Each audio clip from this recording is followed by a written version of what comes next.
Hello, and welcome to Spot Hidden, the show where we play Call of Cthulhu. It feels good to say that. It's been a minute.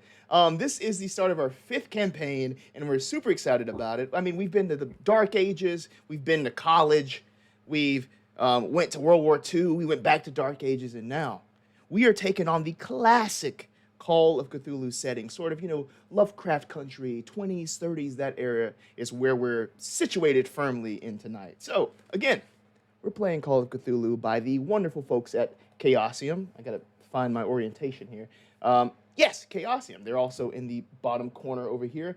Thank you to the people at Chaosium for supporting us for these campaigns. It's always great to, have them in the chat or, have them, hyping us up on social media. Thank you so much for that. Again, this is episode 1, so we have a new table. Some all familiar faces to the Spot Hidden stream, though. But I'm excited to have all these people together for the first time. And we're going to see what kind of spooky shenanigans we can get into. I'm trying to think if there's anything else that I need to mention. So if you're watching live on Twitch, hi, welcome. Hello to everybody in the chat. We see you. Glad to have you here. This will be going up on YouTube at the end of the week, and that'll be sort of the rhythm we're trying to keep here with this. We'll be uploading to our podcast platforms as well. So we're also very excited about that. I feel like I'm talking too much. You didn't come here for me. You came here for the table. Please meet everyone. How y'all doing tonight? Ooh, that was a lot of energy. Let's dial that back a little bit. Yeah, you're putting a lot of pressure on us here. You came out swinging way too much. All right. Yeah. I guess it is just me here. Can we redo this, please? Yeah. Okay, yeah. Bring it in real slow. Everybody quiet. Are we gonna start over? Is that the point? We're gonna start over. Yeah, we're gonna start over. But you All guys, right, And we're going live in 5, Okay. 4, 3, 2. iCarly. Woo! It's gonna be back. Yeah. I love it. Greetings, everyone. Oh, that's sexy eyeglass pull off. Hi, everybody. It's so good to see you all. So again, we have some old faces here, but together for the first time. Thank you for joining me. Let's just start over here.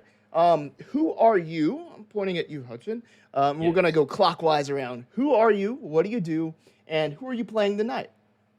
Hello, and welcome back to Spot Hidden. Of course, I am Hudson Hubbard, actor and GM of Spot Hidden, one of the GMs, of course, and I'm also from Carbonized Productions, and I'm happy to be back here on Spot Hidden, joined by many friends. What is Carbonized Productions? What is that? It is my channel, a branch of Spot Hidden, as we say, where we play different video games like Hell Let Loose, Phasmophobia, and soon we will be launching some RPGs on there, perhaps in the Star Wars universe, perhaps in the Witcher universe, and perhaps in Conan the Barbarian. Oh, nice. So as you might have noticed, if you're a long-time watcher of the stream, all the stuff that Hudson loves, that's what he's pumping into his own That's right. Carbonized Productions. Maybe a Rocky IV RPG. Oof. I can see the sweat coming from under your fedora already as you said that. I know that was pleasurable for you, Hudson. Yes, it was. Who are you playing tonight? I'm playing Dr. Rick. That's not his accent. I'm playing That's Doc. aggressive. Canada. It's a lot of commitment right there. When I get into Marlon Brando. I'm Marlon Brando. I'm playing Dr. Rick Kurtz. He is a doctor of archaeology. He is from Omaha, Nebraska, and he is studying at Cambridge. He's locally at Cambridge right now, and he is a part of this team of investigators. Cool. Welcome to the table, Hudson. Who do we have over here? Wait, over here. Who are you? What do you do? Who are you playing? I believe you pointed at me. I did Logan. I'm gonna indeed. assume. Matt, yes. That's fantastic. I point at myself all the time. Well, it is good to be back here in the Spot Hidden sphere. I am playing Mr. Colt Reinhardt. He is a parapsychologist, approximately 46 years old. He saw some spooky stuff before, and it's got him motivated. And he's happy to be a part of this group. But other than that, it's good to be here, joined by all my friends. Thank you all. Oh, Hudson. Okay, going with the. I see. I'm digging it. All right. You're kind of copying me, but it's okay. Oh, is that what it was? Okay. Yeah. All right. Well, I thought you were copying me there. No, I was copying Trevor. No. Oh, it's Trevor, mom and dad are fighting again. It's good to be back, man. It's good to be back. Dude, welcome to the table. It's Thank a you. pleasure Thank you. playing with you. Right below you, who do we have? Who are you? What do you do? Who are you playing today? Good night. Well, right below Matt is me. Hi, I'm Price. I've been fortunate enough to have been on the Lightly Speaking one shot here on Spot Hidden, as well as the, I guess you'd call it a two shot. I don't know, the for the Nightmare Flight. I am a voice actor. I also stream on Twitch myself, twitch.tv/PriceVA. Gonna shameless plug it. But I'm super excited to be here. This is going to be my first full campaign of Call of Cthulhu. And I think that's going to be awesome. It's such a wonderful group I'm getting a chance to play with. So super excited. Welcome. Yeah, please plug Price VA, of course. What Thank are you. some of the games that you play over there? Like what are things So, you really like? I do a lot of RPGs.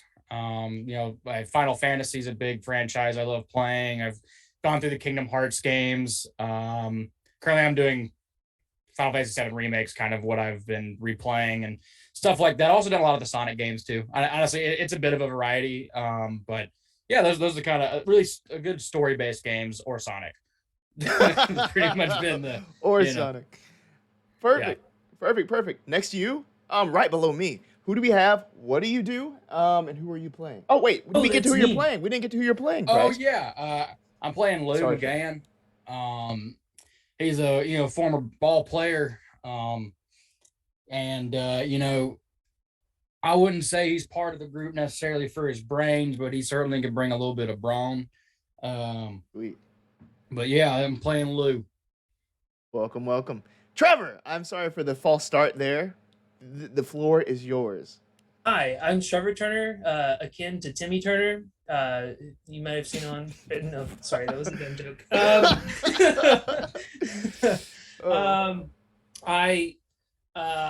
About me. I'm bald. I wear glasses, and I do tech theater stuff, I guess. I know a bunch of these guys from Auburn. Guys, I'm stalling here. Anyway, No, it's cool.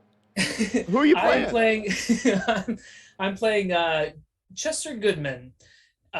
He is an older gentleman who is a part of a sort of exquisite chauffeur service. He drives. He has a very nice car that we'll see later on. Sweet. Welcome to Yeah. the table. Last but not least, I'm sorry you were last in this, Mike. We had a conversation about it. We had a hard talk earlier. Who are Feeling you? your justice hurt. You had a chance and you blew it. I as I tend to do. Who are you? What do you do? And who are you playing tonight? My name is Michael Scott. Before you ask, yes, I've seen The Office. I have been very fortunate enough to play on the Nightmare Flight with this crew, and I'm very excited to do a longer-term campaign. I have no personal Twitch to plug, but instead I'll plug the, if you want to support Spot Hidden, please go visit us at onlyfans.com/SpotHidden. You can see the new set that Huddy just put out. You will not want to miss it. It's And quality feet content. stuff. Today I will be playing a reporter, the editor-in-chief of the Arkham Daily News, James Coughlin. And I'm very excited to not only experience, but also get to document a lot of the spooky shenanigans we'll be playing around with today. That name never even registered. James, that's a good reporter name. Thank you. I didn't even think about that. Huh. It's nice. I like Means that. a lot. Means a lot. So we're very excited for this first episode and also the last episode of Spot Hidden because I'm gonna disconnect my internet knowing that Hudson has his Because all his bandwidth has gone to logging into our OnlyFans as a viewer. Hey, Hudson, is it true it was feet stuff? It's all big toe and Oh, pinky toe. ooh. So yeah. Yeah. You have to join the premium OnlyFans to get the other 4 toes. You know they say about That's guys with true. big toes. Wait, does he have I hear six? he holds a pencil in between the pinky and the toe next to it. Wait, I he has can actually Ooh. I can draw a mural Oh, with a pencil It's in up a between my foot. pinkies. So yes. Tocasso over here. I'm sorry. Ooh. There's gonna be a lot of that. Sorry, apology in advance. Hudson boy. Van Toe. Yeah. Everyone watching, this is the table. Yes. We like having laughs here over at Spot Hidden, and we're playing a game. That's what we do. But this also is a horror game, so there might be things in this, if you're watching or listening, that might be upsetting for some people. Different sort of violent situations and circumstances. So bear that in mind when watching. Please take care of yourself. But yeah, that's this game. This is our table here, and we're so excited to play for you all. Does anybody have any questions before we get started tonight? Mm-mm. Let's begin. What's the square root of 75? 6. Let's start. Damn, that was really fast. Yeah. I vomit whenever I hear math. Okay, no. You I thought you were gonna say Matt. And I was like, I vomit every time I hear Matt. Me too. At least you can run from it. Everyone, welcome to Spot Hidden Campaign 5. The year is 1930, Arkham, Massachusetts. This morning comes without event, I should say. Mercy. It's easy. This morning is calm. The birds overhead are chirping. The sun is struggling to make its way through the clouds that hang over Massachusetts, but it's doing it. And people are starting their days. People are going about their daily lives, providing for their families, doing their work, socializing. One person here in Arkham, Massachusetts, by the name of Charleston Clay, is going to do his work today. Unfortunately for Charleston Clay, Private Eye, there are two matters that need his attention. Two very sensitive, delicate matters. Now, Charleston Clay is no normal Private Eye. He is an occult private investigator. He seeks out the eldritch, the things others won't quite believe. And in his investigations, he's met a number of interesting characters, a number of people who have assisted him over the years. Now that his attention can't be divided on this, he calls on their help once more. One certain investigation needs a team, and he has called only those that he trusts the most with this assignment. We zoom in on the office of Charleston Clay. Now, there is this two-story building. The bottom of the building is sort of mostly like warehouse space. It once was some sort of art gallery. Now it's just a bunch of clutter down there. But above that, we have Charleston's office. There is a door on that first level that leads to this rickety set of stairs that lead straight up into the dusty environs of his office. The wooden floor meets the wooden walls. There are very few windows in this place, as it's mostly artificial light. Again, the sunlight that's struggling to break through the clouds is struggling to break through this office here. But there is the hum of a lamp in here, even on this morning. There is dust particles that you all can see floating through the air. And there's sort of an old building, musty stench in here as well. There's something fighting that stench. It's the scent of cheap coffee, watery, cheap coffee that has been brewed and sort of offered to you all by Investigator Clay. He stands behind this wooden desk that is situated in front of a lonely, lonely window. Another sound you might hear is this rusty fan that almost sounds like it's screaming as it turns and sends a breeze of air towards you all. Charleston Clay, he's about 6 foot tall. He wears this like dark trench coat. He's a brown-skinned man, closely cropped hair, with eyes that see all. And as he takes a sip of his coffee, you can see the steam rising off of it. You know it's piping hot, but it doesn't seem to affect him. Perhaps he spent many nights drinking this coffee, piping hot. Who knows if his taste buds have any more feeling in them, but he drinks. He sips, placing it back down on the wooden desk. His eyes raise to look at the crowded, office here. There's not that much space, but for you all, you need to be here. And he recognizes that. Who does his eyes turn to first? I'm going to roll a little die. Okay. Die of the night. 4. His eyes meet that of Hudson's character. What does Charleston see when he looks across the table at Dr. Kurtz? Charleston will see a 5'8" archaeologist sitting at a desk, sipping on his coffee. This 5'8" archaeologist is a very simple man. He doesn't wear anything of value. He does wear kind of a tattered shirt and a very worn brown fedora. This archaeologist, Dr. Rick Kurtz, came from Omaha, Nebraska, and is working at Cambridge in the School of Archaeology, or the Department of Archaeology. And Dr. Rick Kurtz is here to hear what Charleston has to say. Now, Dr. Kurtz, how did you meet Charleston Clay? What investigation was he on that could have possibly needed your assistance and your expertise? Charleston Clay and I met in Egypt about 4 years ago when I stumbled upon 2 corpses. The locals called them Abbott and Costello.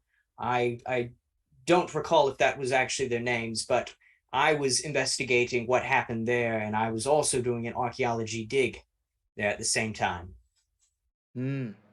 Okay.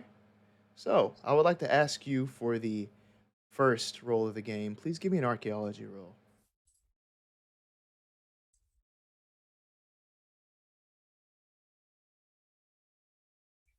It's a success, 59 versus 61. You helped Clay find this small idol. Nice. An idol that you now see sort of sitting across the room for you on top of this like metal file cabinet. You heard stories of how this idol was able to sort of quell this summoning ritual that he was encountering. It's now a paperweight. Most people might not know the true value of this thing or the things that it's been through, but you do. And little does everyone know, but you, by finding this thing, helped save probably all of New England. His eyes narrow as they see you. He knows that your sort of archaeological and an eye for detail and knowledge of history might come in handy for this thing that he's been asked to come and see. His eyes move over to Michael's character. What does Charleston Clay see when he sees your character?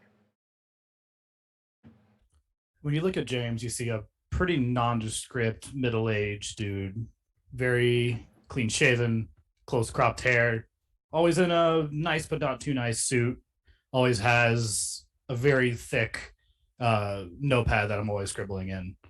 Just trying to document not even just the important issues, but just the details. That's where the good story comes from the details. So just sitting in a chair near the corner of the office, not trying to get too involved in investigation because I don't do work for free. And that's quite honestly not my job. I'm just sitting here just documenting, taking everything in and trying to be as much of a fly on the wall as I can be. So you mentioned your notebook. Is there anything in your notebook scribbled about Charleston Clay? Perhaps you're meeting him or the time you worked together? What is that? Well, with Charleston's job and my job, we overlap quite a bit. Nothing quite in this notebook as I go through quite a few of them. But back in the office, I have a full wall of them, and many of them document the times Charleston and I spent together and different cases where I'm watching him do his work and interact with people and being the best he can be. And I'm just over here just sitting and watching and writing. We don't interact all too much as I try to stay out of the spotlight and stay away from the middle of the zone, but we've crossed paths quite a few times. I think we're very familiar and friendly with each other. Okay, yeah. May I have an education roll from you?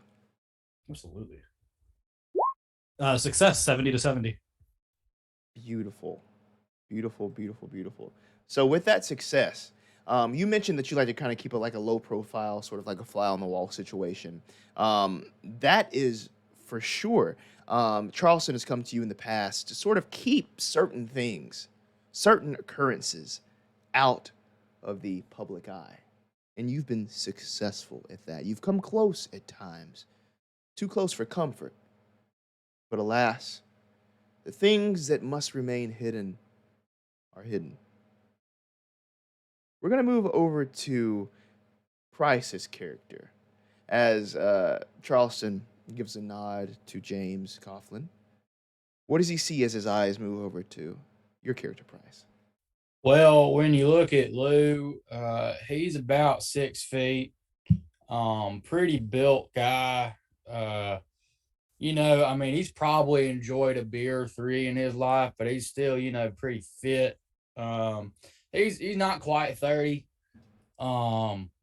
He's got a good little more than 5 o'clock shadow going on.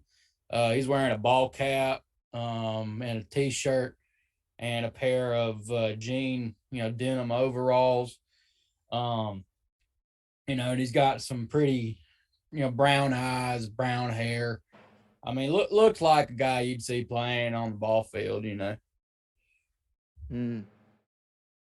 Playing on the ball field, which is exactly where Charleston Clay encountered you. You had an occurrence there. Yeah, man. So Lou, he was a player for the Boston Braves at the time, and one day he stayed behind practice, to hit some balls and stuff. And he was walking home from the stadium, and, wouldn't you know it, some like bug man just comes out, scares the living bejesus out of me. And then, he fucks up my knee. And, I would have probably been dead, but, the detective there, he saved my behind. And so, I couldn't play ball no more, but I could help him out. And, that's kind of how I ended up with him. I mean, shit, I don't know what those were, but they're pretty creepy, man. May I have an occult roll from you? Occult, Lou? yeah. That's a success, 36 versus 50. Help him out, indeed you did. He has had several run-ins with these mysterious beings, and you were able to help him find sort of the main hive and exterminate them. Let's just say they hadn't really encountered guns before. Yeah, man, my dad taught me how to shoot pretty young, so I can shoot pretty good, but I'm better with a bat because that's kind of my thing. But I can shoot all right. You might notice Charleston Clay keeps his trusty pistol sort of in this desk drawer. You notice sort of like when you came in earlier, he sort of took it out, placed it at his hip. He's ready to go. You've seen that before. And you know that Charleston is a pretty good shot himself. Again, you have history here, and you are of great help, and he hopes that you can help once more. Who else do we have here? Matt, please, introduce your character. What does Charleston see when he sees you? Yeah, maybe standing behind as when James or wherever he might be placed in a small office with a mug of coffee is Colt Reinhardt, a parapsychologist. He, well, to describe his physical appearance is also rather nondescript, with only a mere small mustache lining the top lip there, short hair, another suit, maybe a slightly different color compared to James. And you can see in his eyes, these rather enchanting, pretty eyes, that he's thoughtful. He thinks before he says anything, accounting for everyone, every conscious thing in the room before he speaks out, trying to consider every little detail and how it might affect someone. As part of his career before this, parapsychology was acting as a psychologist. It's actually what, well, put him in this endeavor. He once had a close friend who started as a patient by the name of Margaret. And over the course of time, Margaret, throughout multiple sessions that some might call therapy, I suppose, her mind started to fade in a way that was not natural. No disease could do this. She was too young. And this wasn't the devil's work, and this wasn't God's work. This was something that doesn't belong here. Or at least that's Colt's best guess. And so in one of his hands, he is twirling a cracked golden pocket watch that was given to him from his friend. He also, when getting into psychology, getting into therapy, he found himself dabbling in the medical field. That's how he found that the brain is one of the of course, the most important organ, but also one of the most malleable, we'll say, one of the most ever-changing. And so he found himself also using medical knowledge to graduate into that. But before, he experienced some rather traumatic situations that found him with a fear of needles, otherwise known as, I'm going to try my best at this pronunciation, anetophobia, and also a bit of a compulsion for stillness that he found most doable in a quiet office with him and one other person. That stillness lets him think, and it keeps away the bad. But when that chaos breaks out, well, there's no telling what Colt can do. The bad's gonna break out. Uh-oh. May I have a psychology roll from Colt Reinhardt? You sure can. $5. Matt's gonna fail. Yep. 10. Dang, 69, 70 success. And we say it on Nice. 1, 2, 3. Nice. Nice. Keep it, give me the good one. Yeah. No, thank you. So with that psychology roll, again, this is your field of expertise. You're going to notice something about Charleston Clay today. It seems that he, obviously, you know by now that he's sort of split on his duties at the moment, but he's waiting. And you can tell specifically behind his eyes that he's waiting for something, someone. You're not sure, but he is sort of just in a state of anticipation as he drinks that coffee, as he stands before you in this sort of tightly packed room. May I have a drive auto roll from Trevor? I see. 40-70.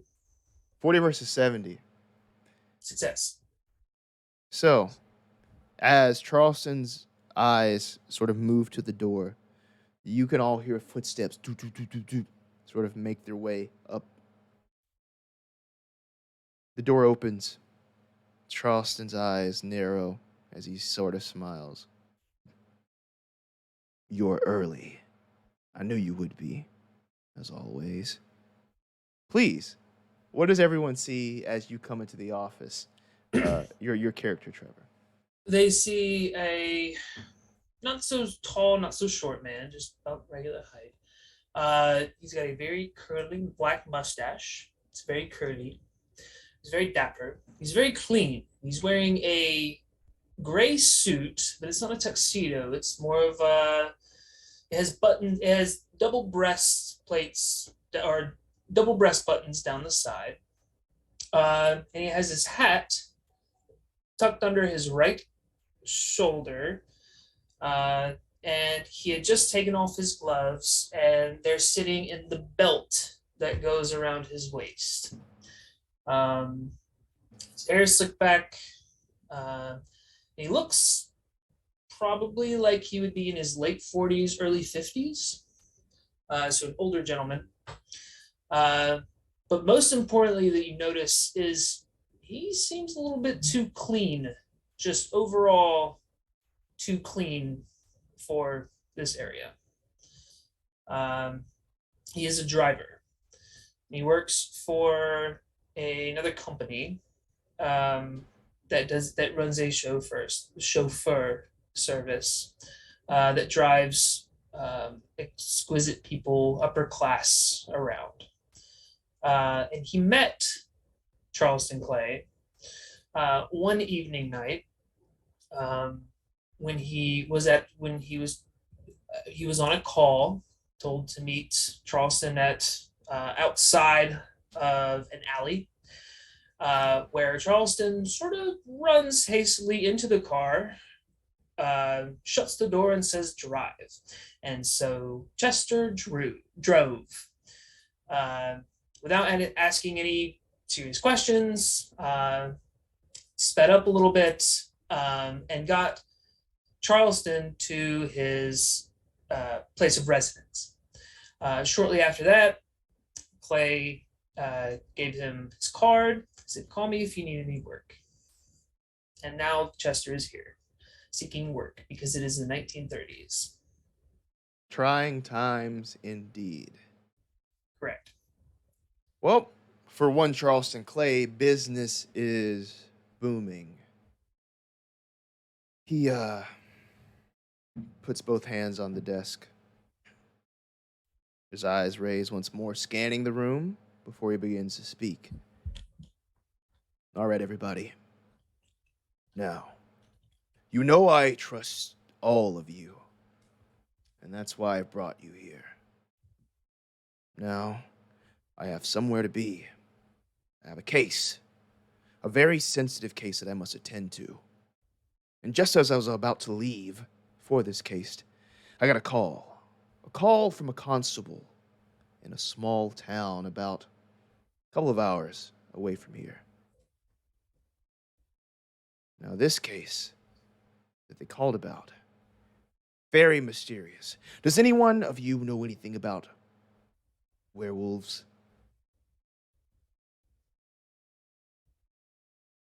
And I'm not just talking about the movies here. I'm talking about real deal werewolves. I was about to say all I've seen was the Wolf Man, but it was pretty good. You know, but I don't know much about him. All right. Mr. Clay, I have heard the so-called werewolves. Yeah? What do you know about them? Well, I know that on a full moon, a human can change into one of these beings, according to the movies and according to myths and legends. Yes, according to. Yeah. This Well, is no movie. This is no movie, but today, October 9th, a Thursday, 2 nights ago, there was a full moon indeed. Curious. That tracks. Thanks, Kurtz. The reason I ask is that this call was from a one Constable Clark of Coldwater Falls. It seems that he has been in touch with every sanitarium and hospital from New York to Boston. There's not an empty bed there. Ever since the stock market crashed last year, it's been hard finding the space. But he claims to have a live werewolf there. Now, Constable Clark thinks this is just some madman under some delusion. But I've seen strange things, and so have all of you. I might actually believe that this might be a real deal werewolf. And I need a team, all of you with your individual expertise, to go and investigate this. Now, the constable doesn't believe it. But I'm thinking it might be the real deal. And as we're all in need of work here, I thought about expanding my team. Perhaps you can all be employees of my investigation firm. How does that sound? I mean, boss man, Chop, I told you. when I'd are we help leaving, you out. sirs? Speaking at the same time. You go ahead, man. I was just gonna say, I can't play ball no more, but I can look at stuff. I can help out with that. I'm more than happy to. Well, chop, lads. Let's get a move on. Yes. So please go over to Coldwater Falls, talk to the constable, and inspect this werewolf. It is very curious. They say that he walks on all fours, won't speak a word. He even eats out of a bowl. Refuses utensils. There is not a shred of human behavior left in him. Mr. Clay, Yes. perhaps they've mistaken a large dog for a werewolf. Could that be a possibility? Too human.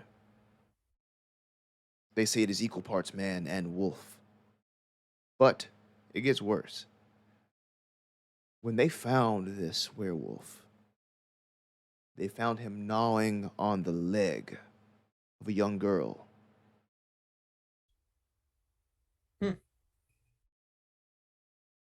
Yeah. The constable's done his best to keep the story out of the paper, so we must move quickly. And I know that Mr. Coughlin here has some experience with that. If you don't know Mr. James Coughlin, he's the editor-in-chief of the Arkham paper. So, this werewolf is a hairy man who has a way with women. Is that what I'm picking up from you, Mr. Clay? The way with women, no. He bit off the leg of a little girl. Ah. Yeah, I'm the hairy man with a way with women. Just kidding. Yes, you are, Lou. Yes, you are. See what you meant? Yeah, but no. I can see it in you. Are those muscles gym muscles or are those natural? I mean, I've been to the gym, but it was to help my natural muscles, be better at being muscles. I mean, it's all part of the whole thing. You gotta work out, to be better at your sport, your craft. So, I mean, it's a combination of both. Yes. If this creature does indeed have superhuman strength, Lou McGann will be able to take it. I mean, I appreciate that. Of course. You've proved yourself, just as all of you have. Dr. Kurtz with his historical knowledge, Mr. Reinhardt with his history of dealing with the mind and dealing with the strange. Lou McGann. Look at the arms on him. It's the arms of a champ. Mr. Coughlin, literary skills, knows how to work with the people. And of course, my dearest friend, Mr. Chester Goodman. Now, Mr. Goodman can get in and out of just about anywhere with speed. Real deal speed. Isn't that right, Chester? So what are we waiting for? I like your style. Rather quick to the point. Mr. Clay, before we go, I do have one more question concerning the girl. Yes. Did they recover a body, or is the girl okay? As of right now, there is no body. But maybe by the time you get there, hopefully by the time you get there, they will have found some more remains. But you're to go straight to the constable. He'll be able to fill in all the gaps here, answer any questions you may have. I have another investigation. There is something strange going on over at Moshank's boarding house. I must look into it here in Arkham. So, hopefully that this will be quickly resolved and we can all reconvene. But I'll make sure that you are handsomely paid for this, and I will contact you for any future investigations.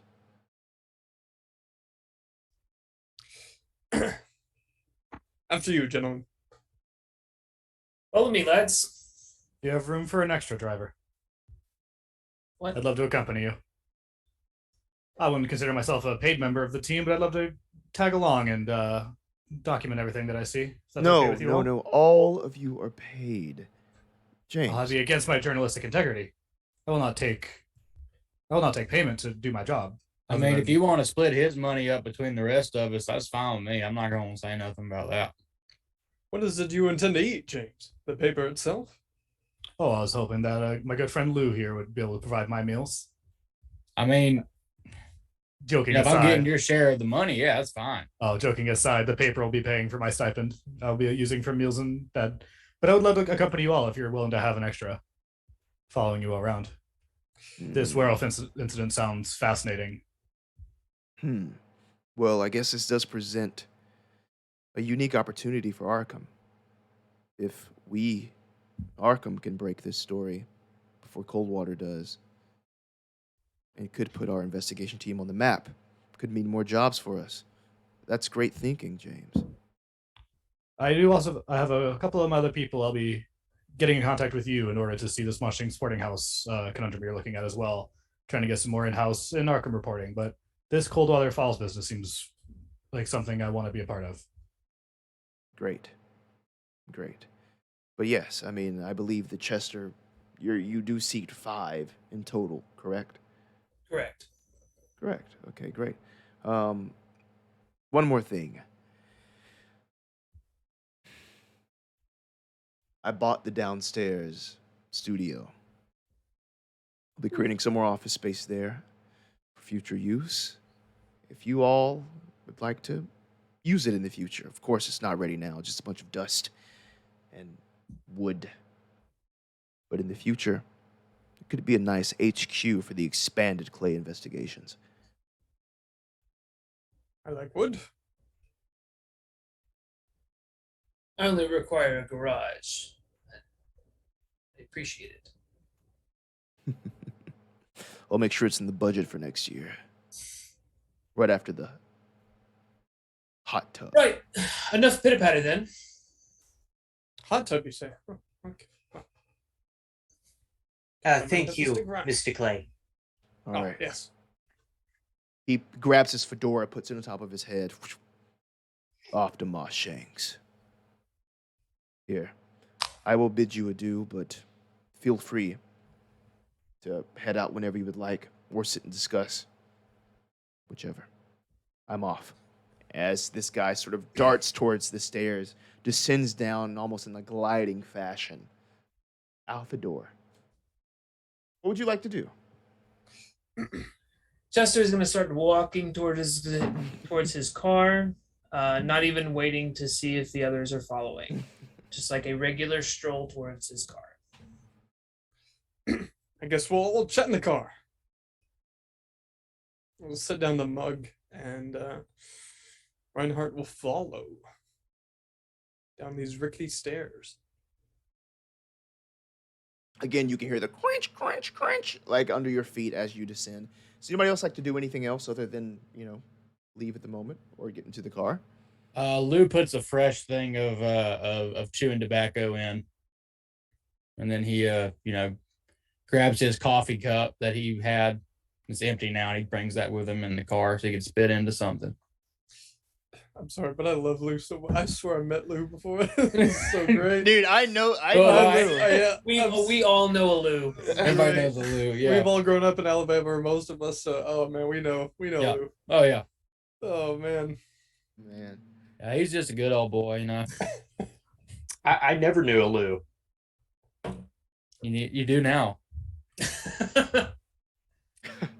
So, Exit the building through the window, Hudson. All right.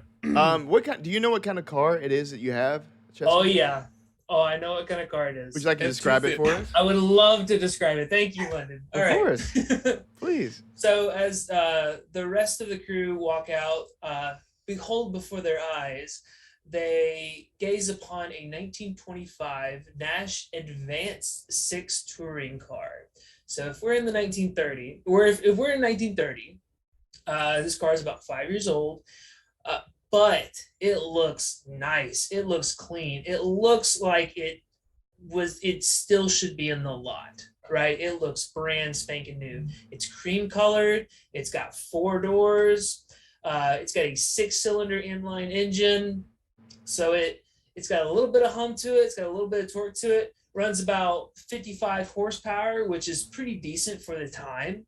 And it'll get you where it needs to go. It's got a soft cover top, right?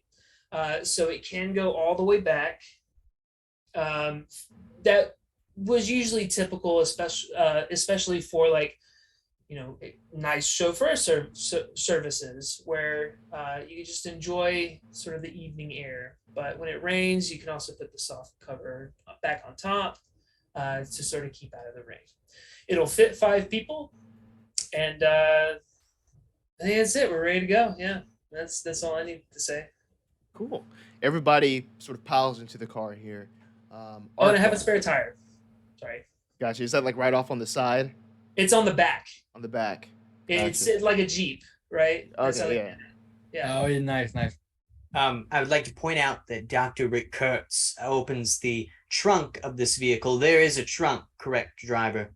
It's technically, there is technically a trunk. It's very small. Can Okay. you fit a body back there, Chester? No. Okay. He ends up fitting 2 bodies in the back. Perfect. No, he is putting his briefcase, a leather satchel kind of briefcase, in the back with his archaeology toolkits. Also inside, he has a Webley revolver. When you look in there, actually, you will see a baseball bat and equipment to change a tire. So like a tire iron and a jack. Okay. Gotcha.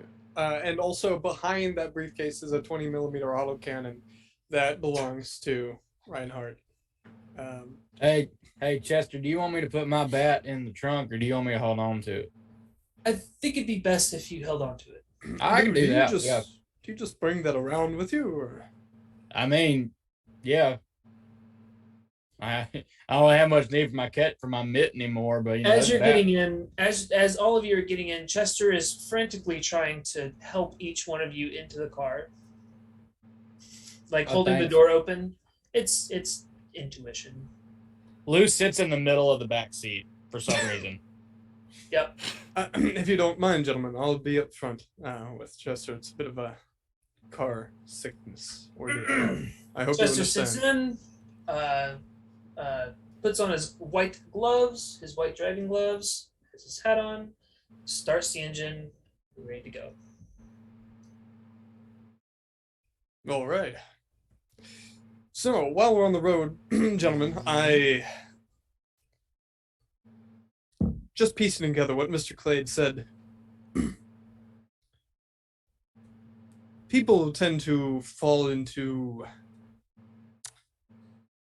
methods, ways of living when they've gone through traumatic experiences. So, given that this individual might have experienced a rather horrendous upbringing, there's a chance they might go back to what they might have endured. So eating out of a bowl, not using utensils, not speaking, whatever it may be, they tend to sink back into their ways. That may very well be what we're experiencing here.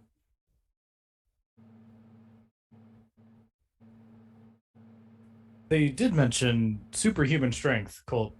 Is that another stress, traumatic reflex? Do they get stronger by chance? Well, Or I'm glad you wanting asked to it. consume human flesh? Well, the human brain is a funny thing, and when you forego the automatic caution we possess, you'll find you're capable of much more than you might think. The human flesh part, that may just be a bit of accidental biting. It tends to happen, especially when attempting to restrain. Now, I mean, this, you say that, but there is this family view. Well, it was rumored in the town, but they had a taste for the long pig. You know what I'm saying? Like, I don't. well, long pig is a polite way of saying people. And my dad and my mom, they always said, don't go over yonder there because they'll eat you because you're a good piece of long pig. And so I never went over there, but there was this family called the McDowells, and they kept saying, don't they eat people? They eat people. It probably wasn't true, but I've heard of shit like this. They lived on a creek. Tell me, Lou, did you ever see the McDowells? Did Everett? No. Do you think there's anything out there I tell you what, me and my younger brother Tim actually went onto their land we weren't supposed to. We saw their house. I didn't see nobody out there, but we saw their house. So there was somebody living where mom and dad said they were be living, but I didn't see nobody. I just saw the house, but apparently, they ate people. But that could just been like, just some shit, parents would say. But it's kind of my own conjecture was that, they ate people. But I don't want to judge, but that seemed pretty bad. If someone is a cannibal, I believe you're allowed to judge. Lou. I believe that's okay. Mind I witnessed a tribe of cannibals in South America when I was doing archaeology dig. It was a tribe that had not been discovered at that point, but they had brought me in as one of their own. The taste of human flesh is not one desired, and not one that is... It is an acquired taste, gentlemen.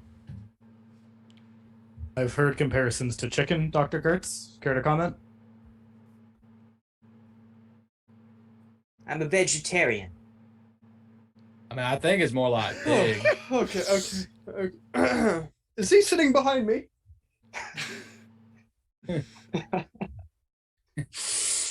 Keep an eye on him, will you? Thank you.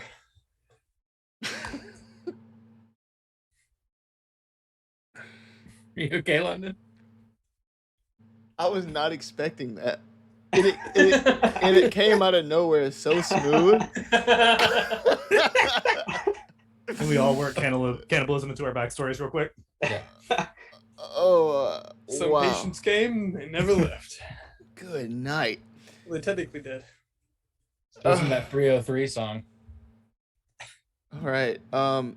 May I have a drive auto roll from Trevor? Yeah. From Yeah. Chester, excuse me. Yeah. 9570 failure. All right, cool.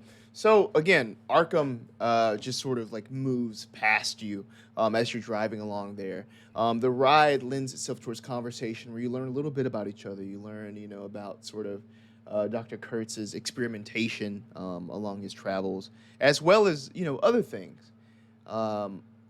You are sort of heading, your destination is 60 miles west of Arkham.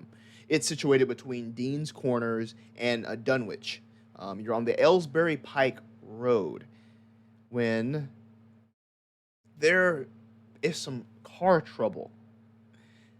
After a while, the car starts sputtering, and it's a bumpier than usual, and it comes to a stop right on the side of the road there. Now you're outside of town. All you can see around you are these trees that reach up into the sky and sort of hang over the road here. The last vehicle you saw was like a bus coming from Arkham, headed, same direction as you are. It passed you already. That's the only sort of company that you've seen for the last little bit. You're about 2 hours from home at this point in time. It's around lunchtime now, but what do you all do? What time of day? I am Like so 12. sorry, gentlemen. This has never happened Oh, before. you just said lunchtime. Okay, that's my bad. I'm an idiot. This has never happened before. Stay seated. Let me try to see if I can fix the problem. This is as good a time as any to stretch our legs, gentlemen. Hey, Keeper. I'm getting a little cramp. Hey, Keeper. What's up? Why'd you pick the middle? Can I roll mechanical repair? You can roll mechanical repair. Thank you. 80-50 failure. Can I look? I have a 10 mechanic. Can I like just look at the engine to see? Anybody that would like to try to lend a hand and go and see if they can dig around in here? Oh, fuck. Never mind. You're scratching the paint. Stop. I was hardly touching. Again, you all are kind of unsure of the issue here. Chester, I know you did fail there, but of course you can push the roll. Try a different approach and perhaps succeed, or perhaps things will be even worse off. That's just an Remind option. me, it's been a minute. Remind me what pushing the roll does. You'll basically just roll it again, and if you succeed, great. If you fail again, the We're walking. repercussions will be terrible. And you lose your car. So, Our car. thanks, Michael, for the attempt. I appreciate that. How far out did you say we were? Like Dude, that was pretty close, though. 15? 2 hours west of Arkham. Via car. Yeah. Oh, shit. Right. Keeper, I Via got another 1920s car. Yikes. Yeah. question. Keeper. So, I have an idea. Okay. What if we were theoretically Okay. to split up the party, and me and someone else stayed with the car, maybe looked over it, maybe in a couple hours we try to roll a mechanical repair again that's not necessarily considered pushing the roll. I'm leading into technicalities here, you know? I hear you. I hear you. Well, I like will how say- would that look? That's and then not- like somebody else went into town or something, you know? Oh, no, that just sounds like, yeah, you're using a different approach, and trying something else and retrying again, which is pushing. It's still considered pushing. I'm gonna say it's pushing. What's in the area, Keeper? Is it just woods? Is that all we're seeing? Or As is far as you anything can see interesting around going on? here, yeah. As far as you can see, there's just kind of woods around. You could try to walk up the road, see if you come to any sort of like service station, but you haven't seen one for a while, so maybe there is one up there, but also maybe not. Well, not gonna find out standing around here. If anyone would like to join, I'm gonna go see about finding a service station. Maybe get some help. I'll accompany you. It was Fantastic. good to see the new part of town. I'll stay I can here. also join you if you'd like. I mean, I'd go with you, but I don't want to leave, Chester all alone. I guess I'll stay with him in the car. Great. But I look at you guys and say, hey man, just if you get in a lot of trouble, just holler. We'll be there. I mean, if we can hear it, assuming. And we'll try to flag some passerbys down to see if they can't lend a hand. Great. We'll start walking. Hmm. And we walk. All right. So may I have let's do a luck roll from Kurtz, Reinhardt, and Coughlin. Success. 4160. Hard success, 25 to 70. Nice. Ooh. I get to spend time with Colt. Of course, I'm lucky. 86 versus a 45. Cool. So there is indeed a service station up on the way. There is this sort of he has like a heavy build, like just like a solid kind of guy, clean shaven, sort of all over. He wears these overalls that are just dirty, just covered in oil as he sees you coming. Hey, how can I help you? Y'all walking all this way? Where'd y'all come from? From Hi, friend. Arkham? We are having some car troubles over down the road a bit. Do you know if there are any mechanics or anyone that can help us potentially identify and fix this car? You're looking at one right here. What's your name, friend? Andy, nice to meet you. I'm Nice Andy. to meet you, Andy. My You're name is just James. down the way over there? We are. Yeah, just down this way. What are you doing here? Do you work here, Andy? Yeah, this is my place. I just, this is my sort of workshop. I come here to get away from the screaming kids and all that kind of stuff. And yeah, I can, people stop here and fill up on their way to Dunwich, on the way up the road there. We don't get too many passers-by, though, too often. But, yeah, I can help. And you don't mind leaving your shop for a little bit to come help us, some strangers, do you? Is that okay? No, it'll be my pleasure. I'll come over there, and I'll help you all out. Colt? Yeah? Fantastic. Shall we? All right. Well, Dab in the head with the Andy, this The is nappy? Colt, and this is Dr. Kurtz. doctor. Doctor, can I ask you a question? Sure. I have this rash. Not that kind of Oh. doctor. Not that kind of Um, doctor. Now, I'm Doctor of Archaeology at Cambridge. I'll take a look, Andy. I'll take a look. Come here. Come here. All right. What do we got here? I'm not showing you. I only show medical professionals. Well, actually, I am a bit of a psychologist, Andy. Do you know what that is? I'm not dumb.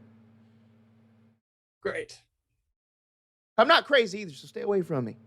Well, you can walk, so let's. I'll be headed this way. Fit as a fiddle, Andy. Fit as a fiddle. Well, I'll actually drive you all back. Oh no, that's all right. No, here, just hop on the back of my truck, and then we'll drive over there. I'll put my tools in the truck, and then we'll drive back and find your car. Oh, it's just a short little walk away. And we have another long ride, so we prefer to stretch our legs a little bit Oh yeah. and just walk a little bit. But if you just drive straight down that road, you'll meet two of our friends down there, and we'll be right behind you. Right? No, well, you go ahead, since y'all are a little slower than I am in my truck, and then I'll catch up with you. You get a head start. Great. Great. Okay. That sounds great. Just down this way. All right. Just Okay. down this way. Y'all head back that way, and I'll drive down the road. All Great. right. Aylesbury Well, Pike, right? This road right here? yes. All right. Can we wait until we get about maybe 5-10 minutes away? And James, do you reckon that man might kill us? I think there's a strong 40% chance. I concur. Great. But he seems to be the only 33 living versus being. 40. What? I think that was his, 33 are we gonna versus kill 40. him? That's the are we That's gonna the kill I'm him, gonna kill him roll? 100%. You said there's a 40% chance. I rolled 33 versus 40. Oh. Oh, okay, yeah. So great, 100% chance. Perfect. Never There's a tell me the 100% odds. chance this man's if gonna it's kill us. 40% chance. But so yeah, I say we walk faster than normal, but not too fast in that he gets worried and thinks that we don't trust him. He seems to be the only human being within the next 30 to 40 miles, and also the only person who seems to know how to work a car. Yep, you're a smart man, James. Let's go. Let's go. Dr. Kurtz? Onward. Yes. All right, yeah. So, as you're heading back down the road, let's jump to the other group who's back at the car. Chester and Lou. What has the conversation sort of been like with you two waiting here for them to go and try to find, help? So it's mostly deadpan silence for about 15 minutes. And then Chester is looking down and he looks up, he looks to the side, he goes, "Oh, is that someone?" Nope. Nope, just a bird.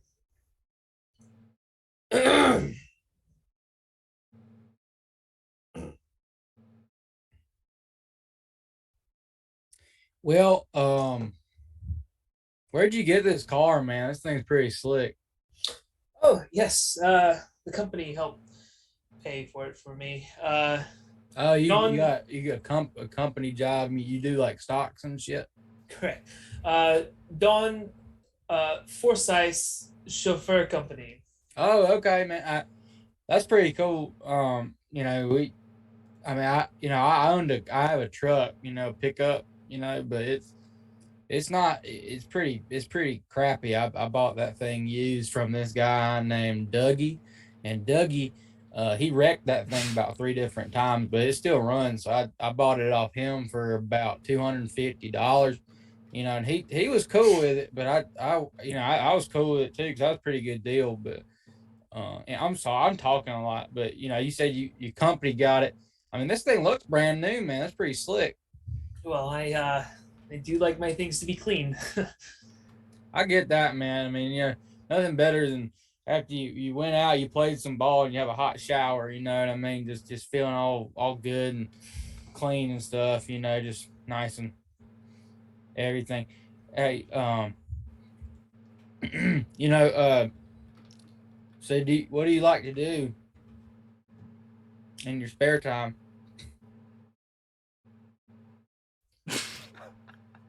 That's a good question. I want to know. I'm confused. Yeah, he's just a workaholic. What? I'm sitting back. You wouldn't. It's not up your. You wouldn't. I mean, you wouldn't really care. No, I mean, I feel like, you know, we're going to be working together. I feel like it's important to, you know, because like back when I was on the team, like, you got it. You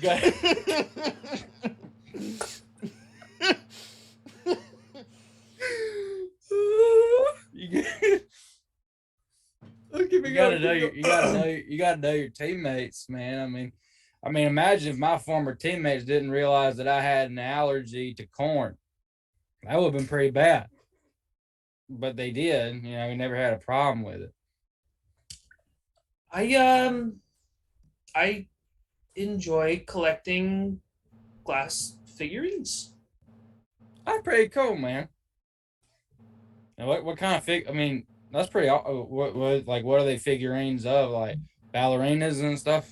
Little glass animals and Oh, cool, man. That's pretty cool. Yeah, I mean, I feel like we don't have a lot in common, but I still like to be friends. So you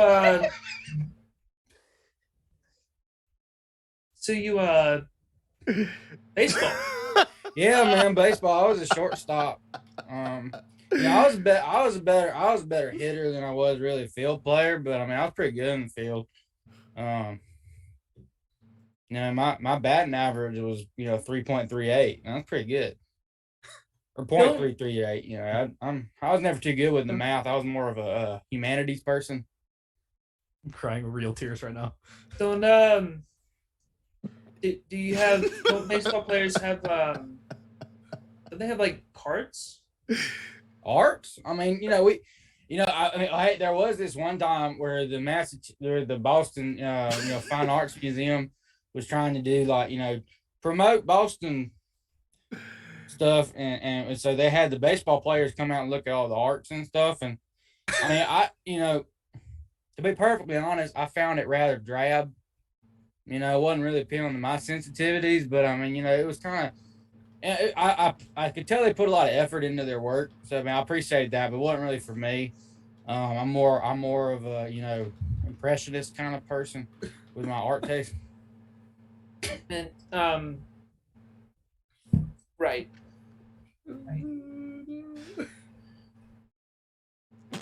Yeah. So you don't. I mean, you've never worked on vehicles before. No. I mean, well. I mean, my daddy had a plow as part of his farm. That's not really a vehicle. That's more of a, you know, a tool. But no, I didn't work on vehicles before. Wait, your father was a farmer?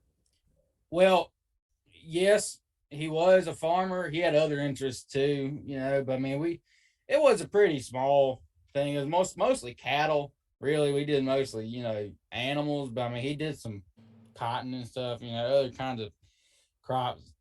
We had to till the fields, you know, but I mean, no, my grandfather kept sheep. Oh, that's all. I mean, that's awesome, man. You gotta. I mean, keep care of animals pretty tough. You know, I remember one time we had this horse named Bessie, and Bessie broke her leg, and we had to call the town vet out there to look at, and town vet just shot him right in the head. I mean, it was. That was the first time I saw something die.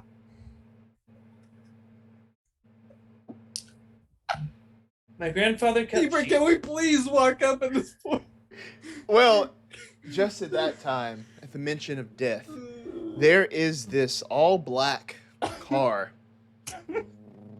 sort of makes its way over the horizon. It's not driving too fast. It's driving almost a little too slow. Oh, there's someone. Hello. Hello. So as you flag them down, I wave, but with my bat. Cool. So as you're waving, they don't speed up or anything. They stay at that slow pace as they sort of get Hello, over to you. please stop, please. Hello. Through the window, you can see this sort of thin figure, almost skeletal-like hands, covered in a thin skin, draped over the wheel. This rat-faced man sort of looks over at you. Its eyes are almost bulging out of his head as he sees you. He makes eye contact with both of you before speeds off, just goes down the road, the direction he was going. Well, what was his problem? That's what my dad would call a grade A fucktard. Back down the road, you hear this engine just revving and getting closer and closer to all of you, but it's not coming from behind you. It's not Andy in his truck. It's this mysterious black car, two-seater, that's just making its way towards you all. May I have a spot hidden roll from Rick, Reinhardt, and Coughlin? Ooh, failure, 8460. Failure, 44 to 40. All right, come on, archaeologists.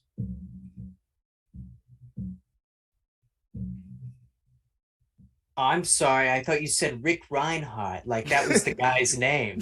And I was like, It's the fusion yeah, he didn't dance. say It's me. the fusion dance version. you meant me.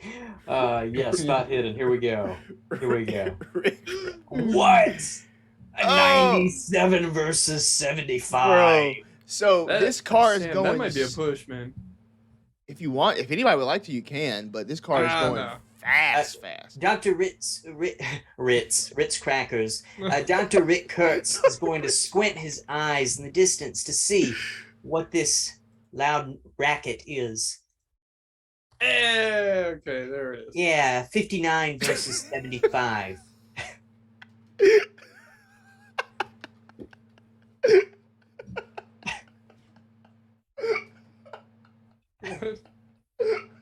Dr. Rick Kurtz gets run over. Thank you everybody for having me. All right, take it easy, honey. It's good to see you again, buddy. All right. Okay. So we're going to start over and... Yep. Why am I laughing so hard about Dr. Ritz Crackers? I was about to say. Lines up, man. It lines up. Oh no. Okay, so with that push roll, again, it's going so fast that it just basically like almost just like blows your hat off how fast this car is going as it zooms past you. But just as it passes you, you're able to take sort of a look back and see the driver looking back at you as it continues to drive. You see these, I guess it's glasses on this person. They're wearing like sort of like a black top hat, and their eyes seem to just pop out of their head as they're looking at you. Their mouth looks like it has too many teeth in it as they're looking at you, staring, driving off into the distance. And you just clock this face. By that same time, about the same time, Andy sort of makes his way over the horizon there. Not going too fast, driving kind of slow, not getting too close to you all, but driving towards you. Eventually, he makes his way to the scene of the car. You all make it back. Andy, very quickly, he's doing all of his stuff. All right, got you all fixed up. Slaps the hood of the car. All right. And you know what I'm going to charge you? 50 cents. I thought might be not a bad bargain. A smile. No. certain, Please, let me go grab my pocketbook. Nope. At the very least. Nope, that's all right. You kept me I'll out of just my house stand today here. so I didn't have to deal with my kids. I have $1.50 right here. Please take it. Oh, $1.50. Wow. That's a lot of money. That is a lot of money. Can I go to Andy and put my hand gently on his shoulder and just look at him and go, children are a blessing, I mean, Oh, well, yeah. Well, they're annoying as shit, but I mean, they're a blessing. that's true. That's true. And this could buy them some nice toys, actually. Anyway, I do have a nickel though. I left most of my money back home, but here's a nickel. You can have that. Oh, thank you. He bites it. Oh, yeah, real nickel. My uncle Benny used to do that, but he did it with just metal.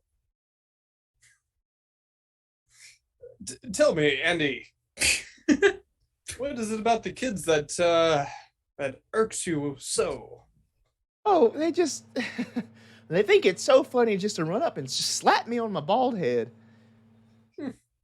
All Have you day, asked them to all stop? night. I can't get any sleep. They slap me in the middle of the night.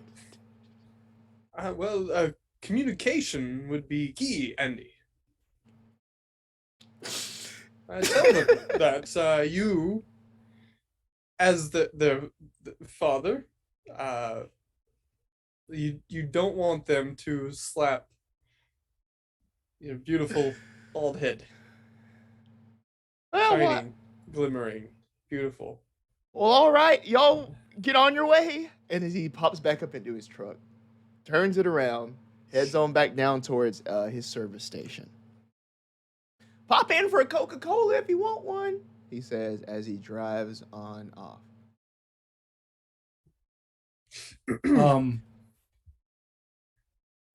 Colt, we all survived. Good for us. Yeah, man, we're doing good. We're good. How was it here at the car while we went up to meet Andy? I really felt like we bonded a lot. Oh, it's good to great to hear. hear. Yeah. Actually, Chester, it's good to know your teammates. Right. Yes. Shall we get going? Oh, wait, before we go, Andy, you kind of look like you have a rash somewhere. Something going on? Oh, Andy's gone. Andy's headed back on down the Oh, road. it's too late. Well, you just need some baby powder. I help with the chafing, you know what I mean? Like, Do you want to stop into the store to tell him that, or do you want to just? no, I don't care that much. I'm just, Oh, okay. Yeah. Yes. So who are you telling about the baby powder thing? I mean, I think that's just good advice, really. Yeah, absolutely. I'll make sure to take a note of that. Yeah. Thank you, Liz. Best to get going. Let's Yes. get on the road.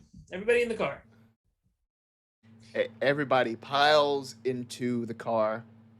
The car starts again, working better than ever. Gloves are on.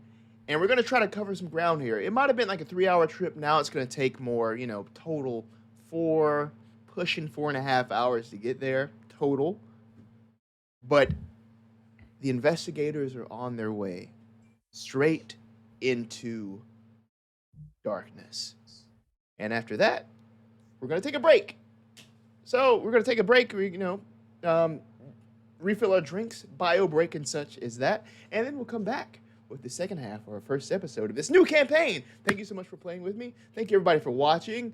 Hashtag Lou Best Boy in the chat. No. They're all best boys.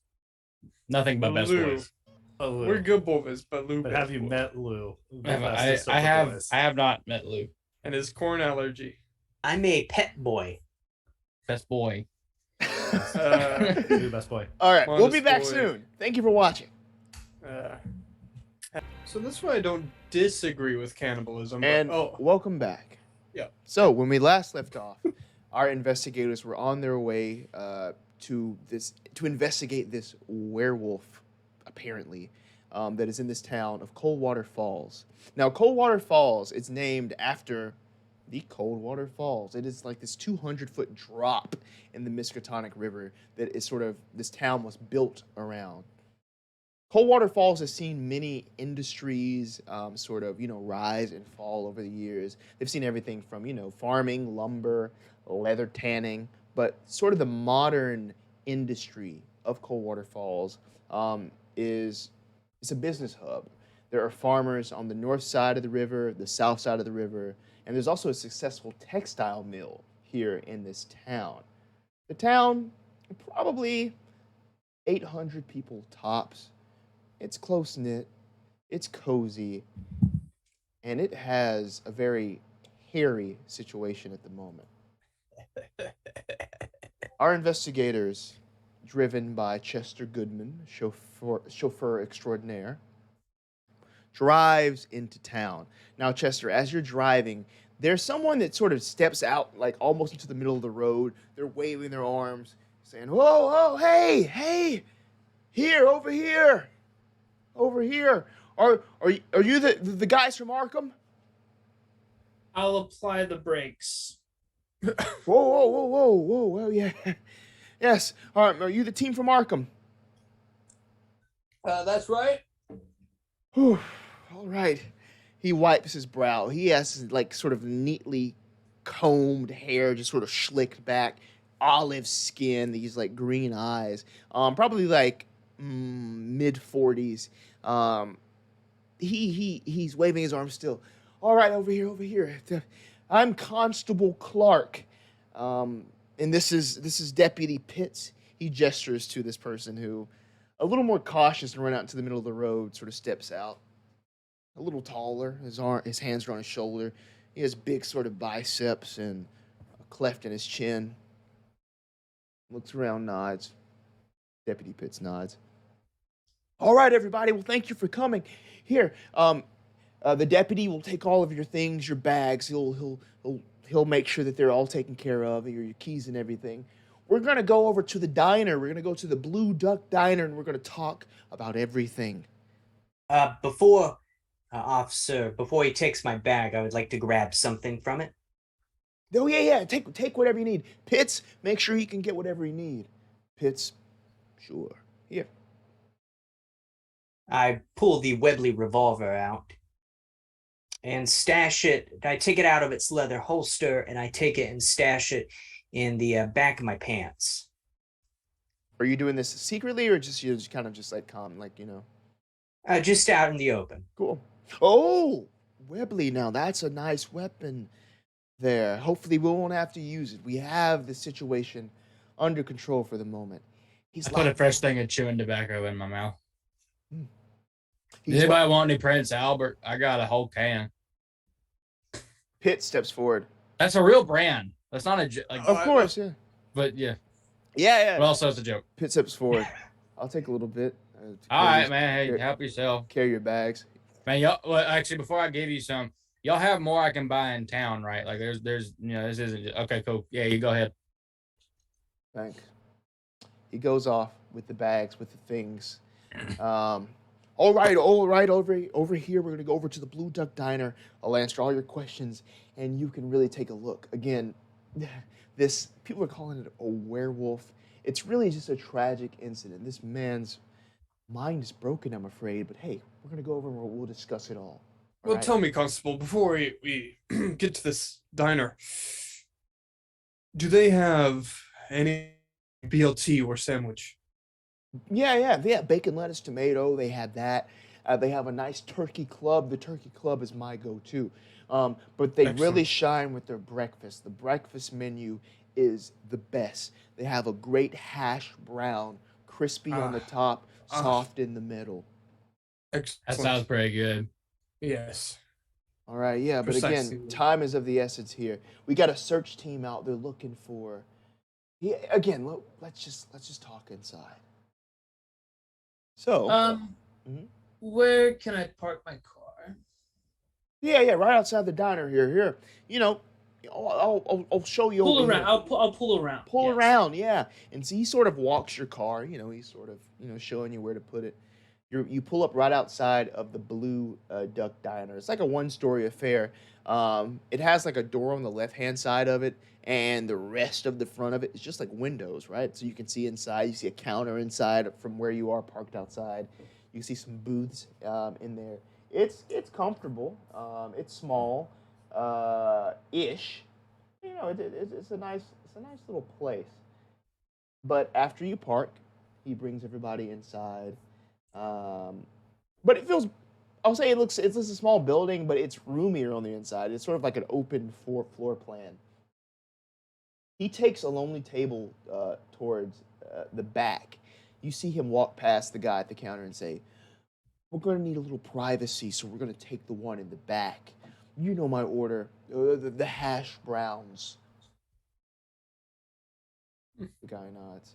You all head to this back booth where Constable Clark sits down. Did that seem like a code word keeper, or I mean, Psychology check. thank you. Okay, 2670 hard success. Is it? Ooh. Okay, yeah. Damn, Yes. he just really wants hard hash browns. So you're gonna know without a shred of a doubt that he's just a hungry dude. He's Nice. probably been like awake for forever. You know, they found the leg of a little girl. It's a close-knit town. You know people are talking, right? He's been up. Maybe he hasn't had a lot to eat, so maybe he just needs a little something, right? You wouldn't know that, again, it's not a full meal. He's just ordering hash browns. So he's probably forcing himself, to eat this down just for some sort of sustenance. You know I that. see. So he's nervous, right? Nice. So as you all take your seats in the back corner of this place, so I'm sure, Detective Clay filled you in on the situation. We have someone here. His name is Harlan Dupree. He started acting very strangely, and people are calling him a werewolf. He used to be the town drunk. Before that, he was the town sculptor, did a lot of the religious iconography over for the church and stuff. But he got into drinking. His wife passed away. That was pretty sad for him. But now, just sort of out of the blue, one of the shopkeepers found him on their front step, chewing on the leg of a little girl. It was Bethany Miller's her name. We were able to identify just because of this little blue sock that was still on the foot. But ever since we've gotten him, I'm sorry. Just want to say, ever since we've gotten him, there's been no human action. He hasn't spoken a word. He only growls. He only barks at us. And he even curls his fingers into it like this, and he walks on that. I'm sorry, you were saying you with the notebook. Yeah, I was curious if he had any physical differences. Did he look any different than normal, or is he just other than the whole eating the leg part? Yeah, like, again, his hands are all sort of turned in on themselves. It's like he's walking on paws. He doesn't sit upright. He's constantly bent over. He just kind of moves around on all fours. He even sleeps on the floor, not even like in a comfortable position, sort of curled around like a dog, even. But no changes to his, say, build, body hair, teeth, nails. He's always looks like been a human with some messed up hands and weird habits. He's always been a hairy kind of guy, but yeah, it's just a normal human otherwise, but his habits have changed.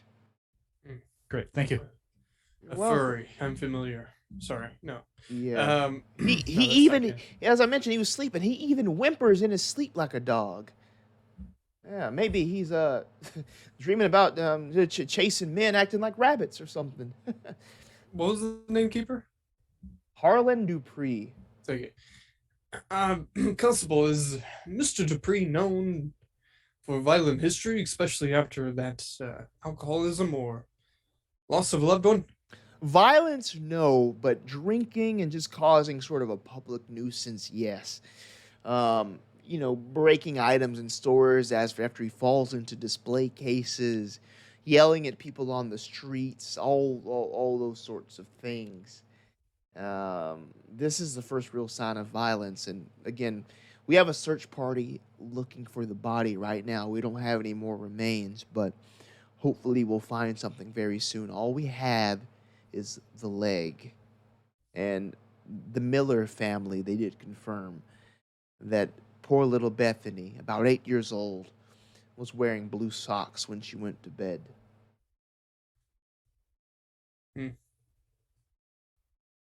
He was, again, a gifted sculptor. His wife passed, as I mentioned. What else? Oh, he has a daughter. Yeah, he has a daughter. She currently lives with her maternal grandmother, her maternal aunt, which is She runs the boarding house. She was 8 when her mother died. Now she's 20 years old. She hasn't spoken to her father in years because of the alcoholism. How would you describe Mr. Dupree's work? Is it something he's or was public about? Is it impressionable? Is it visceral, would you say? Very public about it. Yeah, it's all displayed by the church. Personal commissions. The church was very happy to have someone that's an artisan in our own community. We didn't have to outsource it to a bigger city like Boston or even Arkham.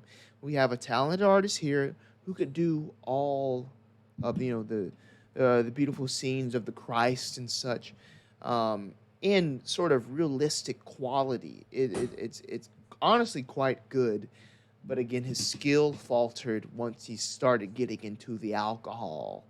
Where is the shop located? Sort of on the outskirts of town was his workshop there.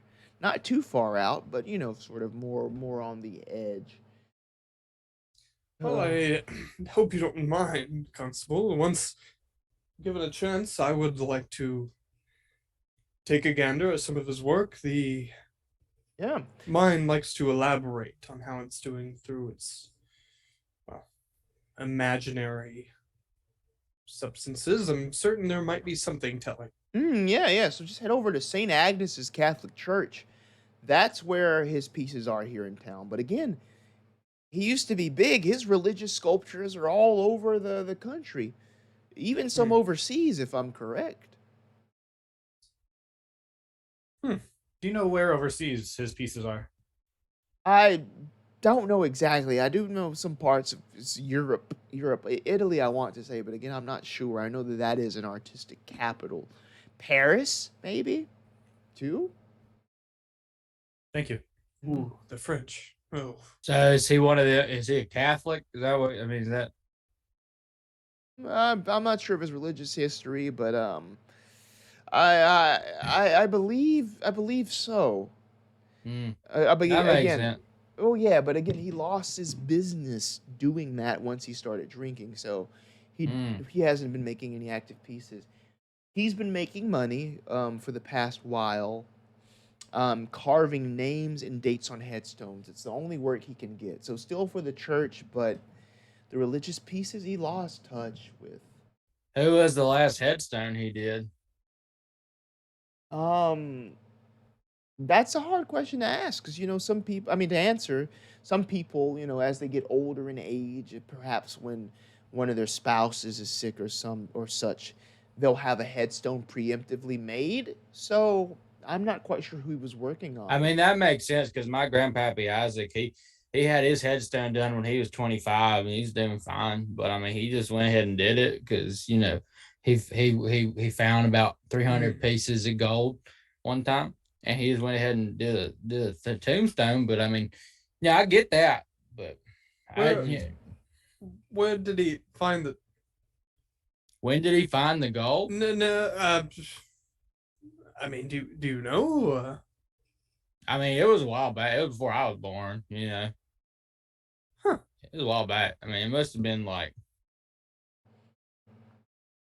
50 years ago. I don't know. I mean, he spent most of it on the headstone, which didn't make much sense, to be honest with you, because like you could have put that into something, more.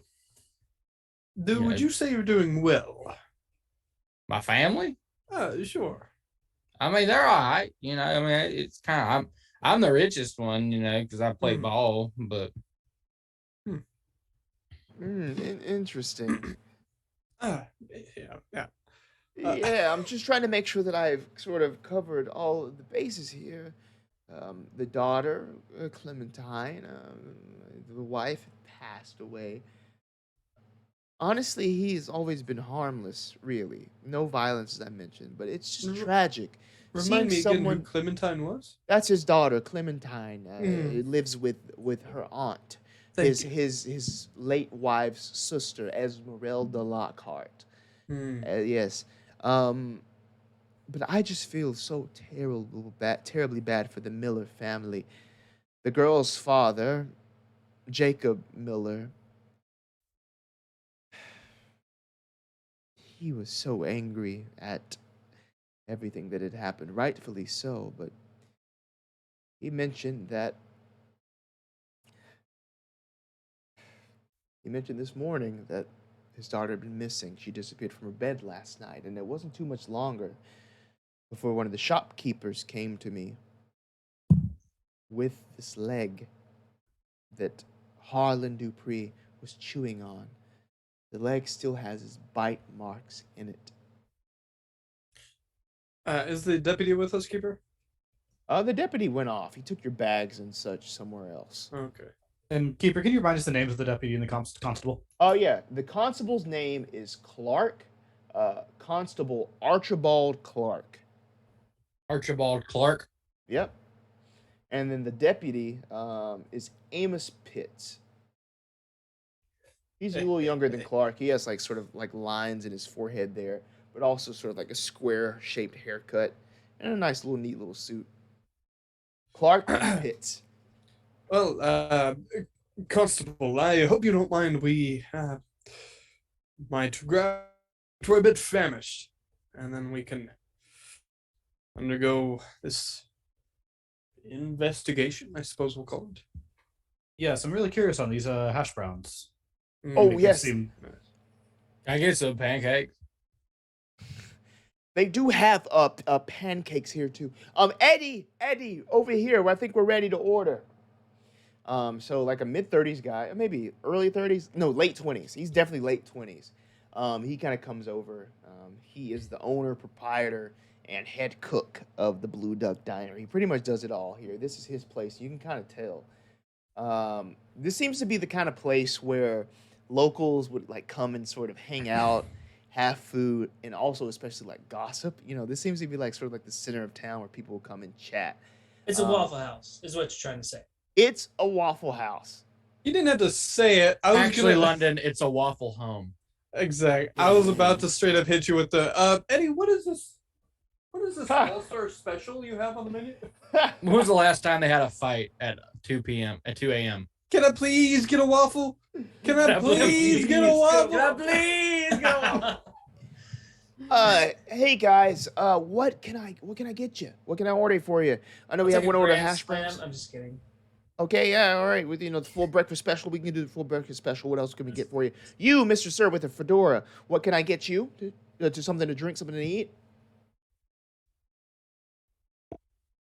I'll take a coffee, and I'll take your BLT. Coffee and a BLT. All right, gotcha. All right, you, sir, with the mustache. Wonderful mustache. Very nice. What can I get you? Hash browns. Hash With browns? coffee. Cool. Hash browns and coffee. All right, okay. All right, you with the baseball bat. What can I get you? Yeah, this is my baseball bat. But anyway, it's gonna. I'd like some pancakes and then a side of scrambled eggs, and also some bacon, please. All right, okay, cool. And you and the Mr. With the And fancy coffee. and coffee for the table. You with the fancy suit. What was that again? Fancy suit, sir. You with the glove in your little pocket. Chester. Yeah. Yep. Yeah, you. Oh, sorry. Oh, do you have any beans? Yeah, we got beans. I'll take a bowl of beans, please, and Bowl of beans. some orange juice on the side. Gotcha. And once again, what was that? What was that first order for you? You, sir, with the notepad. Just the hash browns, please. Just the hash browns. All right, cool. I'll get this rung up for you, and then I'll go cook it. All right. He nods and goes off back into the kitchen to prepare this food. It's Hey, actually Chester, you know what they say about beans. What do they say about beans? Pretty good. I do like me some beans. I also make you too. Okay. What inspires the orange juice, Chester? I'm sorry. Orange juice and beans. You've never had orange juice and beans for breakfast? Only ever heard of it. Right. Yep. I'm Very a recently. little bit lactose intolerant. We've been traveling a while. I don't think we want to sit in a car with me after drinking some milk. Hey, man, I'm sorry to hear that. That's fine. Orange juice goes better with the stomach. That's very nice sentiment, Lou. I appreciate you showing that. Yeah, man. My sister is allergic to peanuts. So, yeah, allergies are no joke. I brought Right. orange juices. Well, not orange juices per se, but oranges to a small tribe in Tibet. A undiscovered tribe at that point. I witnessed them take a man's head and squeeze it as such, as though it wasn't orange. Orange juice did not flow from his head. What did? Red. Oh, okay. The color of bright red. That's upsetting. Constable, do they have any sort of bourbon here? At the diner, no, they don't have any bourbon here at the Okay. diner. Great. Guess we're I dealing with the sober. I pull out my flask that has like a full thing of bourbon. I was like, hey, I got some. Fantastic. Yes, please. Thank you. Yeah, you're welcome, man. I also have some bourbon for medicinal purposes back over at the back at the office. Does anybody else have any questions about what's going on here? Well, I think we all understand, Constable. To be quite frank with you, it's rather appalling, or should I say, surprising. The beans with orange juice, it doesn't make sense. I'm sorry, Chester. It's out of the blue. I don't know what you're getting at. It's the breakfast I eat almost every single day. Okay. I suppose that's sidebar to the existence of this. Well, we're going to call him a killer for now. Constable. Killer, yes. Yes. I do have a question concerning the girl, the one that is alive. What is the age? Is there any age difference between the victim and this girl that you speak of? With which girl? You mean the daughter of Harlan Dupree, the werewolf's daughter? Yes. She's 20. She's 20 years old. The victim of this grisly crime is 8. Thank you. Yes, of course. Whew, this is taking a little longer than usual. Usually I'm just picking up an order for myself. Eddie, if you don't mind, I'll just take mine to go. I'm gonna go back to the office. Just to make sure things are okay there.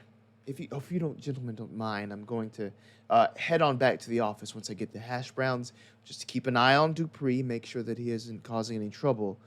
And that if you would like to stop by and really see for yourselves, please feel free once you're done with your food, or do whatever you need to do. But yes, Mr. Clay, Detective Clay told me that you'd be able to get to the bottom of this, find out why he did this, what is going on with this werewolf, and so that we can administer justice.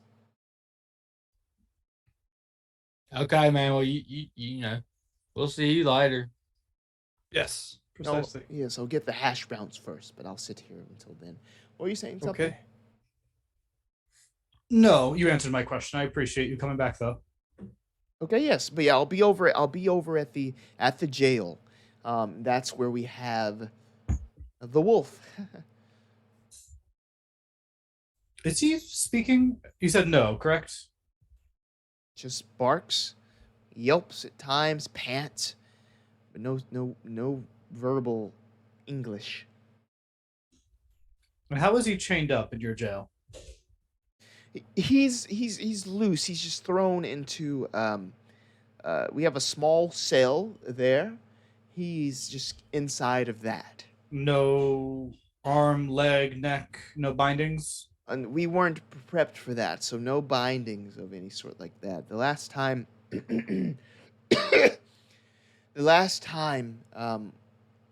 any of us were in the cell, we tried to restrain him, and he was going straight for the throat. So we just put him inside, locked him up, and he, fortunately, was so tired he just sort of curled up and went to sleep under his cot.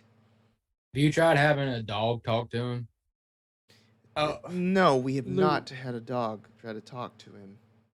I mean, dogs can't talk, but I mean, if he's like a dog guy, dog man. But then Good help. how do we retrieve the knowledge from the other dog, Lou? That was a good point. I didn't think about that. Yeah, That's a good yeah, point. yeah. That's okay. That's okay. Yeah. Constable, if anybody else has anything to say, go ahead. I just do have a quick question. All right. A comment per se. I noticed you coughing there. You okay? Yeah, it's just the coffee. It went down the wrong hole. Oh, okay. I was just making sure. I know tuberculosis is going around, and I just wanted to make sure that we were covered here. Yes, indeed. Oh, here come the turkey hash bowl roast, browns. yeah. Actually, you Oh. see all the food come out. It's beautiful. It's actually just like a good hearty ass breakfast. He gets his in like a little to go thing and heads out. All right, I'll be at the Miss jail. Waffle House, man. Please, and please, if you'd like to see him, but be careful. We can't let him out. No one can go in the cell. It's for your own good. Constable, if you could, please ask Mr. Miller when he finds out to avoid bringing any harm to Mr. Dupree. It's going to be quite overwhelming when you tell him the unfortunate news. Yeah. That is something that we have thought about indeed. All right, gentlemen. I shall leave you. The jail's just right over here, and he points you, gives you clear directions to get to it, and he leaves. So you have your breakfast. You're free to discuss, any sort of courses of action. But also, I should bring your attention to that you're not alone in this diner. There's just people sitting about, the people of the town. As I keep mentioning, it's close-knit. Other people might have information. Who knows? But that's available to you there as well. What would you like to do? Is there I a would like role to eat my Is beans. there a I'm role to eating enjoy my beans. breakfast? Yeah, please. No role I was gonna. required. I think Liz is roll. gonna eat his food. No role required. Please eat your breakfast. I failed. I got heartburn again. So Eating my Constitution. all right. It flares up. Reflexes. Something else. How are these? Let's start with a purely presentational question regarding the people in the diner there. What kind of dress are we seeing commonly? I'd say just the dress of the times, common folk. The guys are sort of wearing suits of sorts. Just like a jacket, tie affair. The women are wearing dresses or sort of skirts here. It's October, so there are jackets on and anything. It's Massachusetts here. People are making sure that they can stay, pretty warm and such. But yeah, you see some fedoras here. See the. Is there anyone I took at costume a- history if you need me to help. Is there? what else? One of my classes. What are they wearing, Chester? Give me something that one person here is wearing. I want you to describe what one person is wearing. So there is one woman here sitting with a man.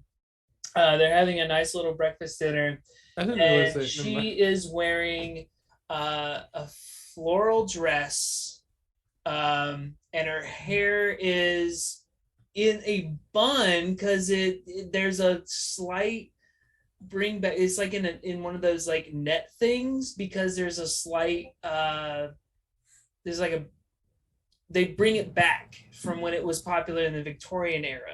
So her hair is like in this sort of like net thing, and very clean. And she's wearing a blue sort of floral dress with like small little flower patterns that go all the way down to her calves, I think was the popular thing. Because where post flapper. So the dress length actually goes a little bit farther down after the flapper era. So it's around like ankle calf length. And you're welcome. Thank you. Applause. Yeah. Thank you. Trevor's the all about classes those I think. calves. Costume I sure and hope everybody. it's that era, because, man, those calves. Woo. The calves. All right. With that in mind, So thank you, that's Trevor. what you see. Yeah, that's what one woman is wearing. Is either a man or woman positioned at the diner bar? Yeah, Open yeah. There's a seat right guy. next to him. Yeah, there's a guy. His sleeves are rolled up as he's just killing a plate of pancakes up there. He has like a long face, lots of 5 o'clock shadow. His hair is kind of hanging over his face, and he's. Okay, let's real quick. Colt's gonna real quickly finish his cup of coffee, his mug of coffee, and excuse me, gentlemen, and exit the booth and leisurely position himself next to this man and attempt to get the refill of coffee. Yeah, so Eddie is able to refill your coffee up there, but you're sitting next to the guy who's While eating. it's He looks while over it's- at you. I heard, yeah. So we're leaning over while it's happening. Something terrible, I gotta say. You talking about that girl? That's right. Relatively new around here. It's Sad. tragic. Sad. You said you're new? We are my group over there. Yes, we are. Mm. Mm. Yeah, well, interesting. Well, I guess it's gonna be real busy around here. They say that there's a it's I don't know you from the next guy. I just never Oh, you're mind. right. Never mind. It might be something I know about, though. I'm coming from, well, Arkham, actually. May Is I it something city folk might know? may I have a persuade roll? Oh, I knew you were going to ask for it. 95-10 failure. Cool. So yeah, she's like, oh, all right. Well, all I know is it's very sad, and I feel like the town is about to get a lot of extra visitors. You know what I mean? Once this gets out to the press, they already say that there's some group of students coming over from, what's that? From Miskatonic over to come check out everything around these parts. What business do students have? What's I don't know. The Dusties or something like that. What? I don't know. It's just something I heard. So Well, hopefully the adults around here figure it out before the children do. Did someone just make some huge thing canon? No. Right. there's a lot of dust on the baseball field.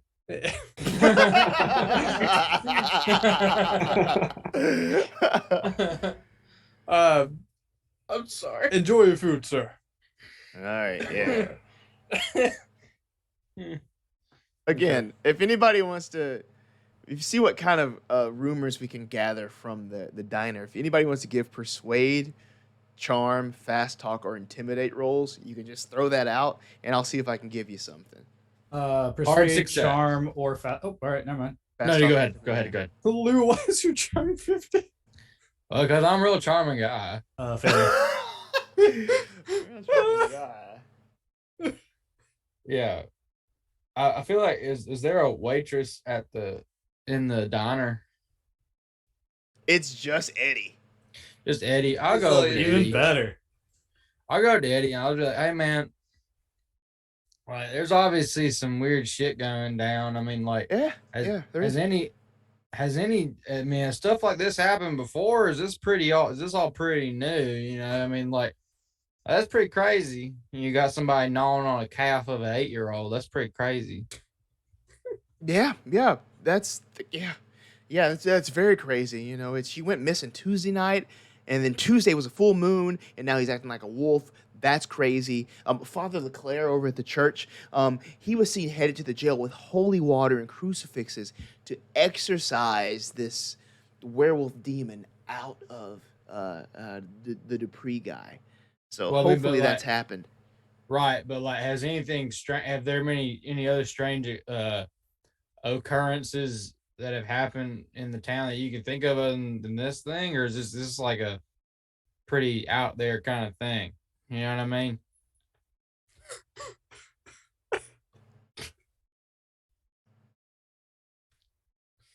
He did succeed that charm roll, so Like on a scale of 1 to 10, how many times has this happened? Like, is it always a child? Yeah, This has honestly never happened. This has never happened before like I'm this. kidding, I'm kidding, It's that's never pretty happened. crazy.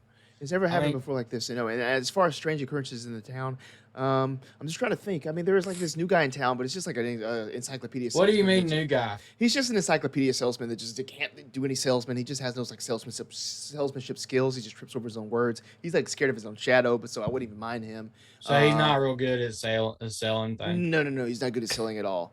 Okay. What else can I Well, think about? What'd you say the name of that priest? What you say you went to a priest? Oh, I didn't go to a priest. He was going to exorcise the werewolf demon out of Harlan Dupree. What was his name? Because we probably won't talk to him. Leclerc, Father Leclerc.